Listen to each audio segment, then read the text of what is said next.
ગુજરાતના કોઈપણ ખેડૂત કે જેઓ અથવા તેમના વડીલોએ ખેતીની જમીન વેચાણ કરી દીધી હોય તો તે ખેડૂત બની શકે છે કે કેમ, અથવા તે ખેડૂત કહેવાય કે કેમ, તો હું એડવોકેટ વાસણ માલિકિયા આજે જણાવી દઈએ કે તારીખ 29/11/2024ના રોજ બે પરિપત્ર બહાર પાડવામાં આવ્યા હતા.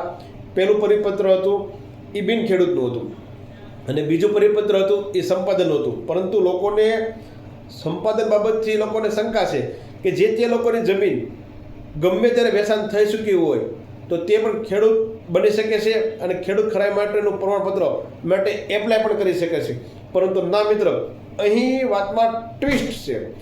ટ્વિસ્ટ એ બાબતનું છે કે તારીખ 29/11/2024ના પરિપત્ર મુજબ તમારી જમીન સંપાદનમાં ગઈ હોય તો જ તમે ખેડૂત ખરાઈનું પ્રમાણપત્ર પરિપત્રની તારીખથી 1 વર્ષની અંદર કલેક્ટર સમક્ષ અરજી કરી શકો છો. વળી પછી સંપાદન એટલે શું?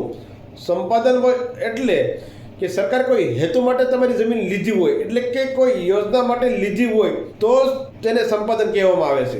અને જો વેચાણ કરી દીધી હોય તો તેને સંપાદનની અંદર ગણતરી કરવામાં આવતી નથી અને ખેડૂત બની શકતા નથી. આમ સંપાદનમાં ગઈ હોય તો જ તમે ખેડૂત બની શકો છો. વેચાણ કરી દીધી હોય તો તમે ખેડૂત બની શકતા નથી. જમીન તથા મિલકતને લગતા કોઈ પણ પ્રશ્ન હોય તો વિના સંકોચે તમે અમારો કોન્ટેક્ટ કરી શકો છો.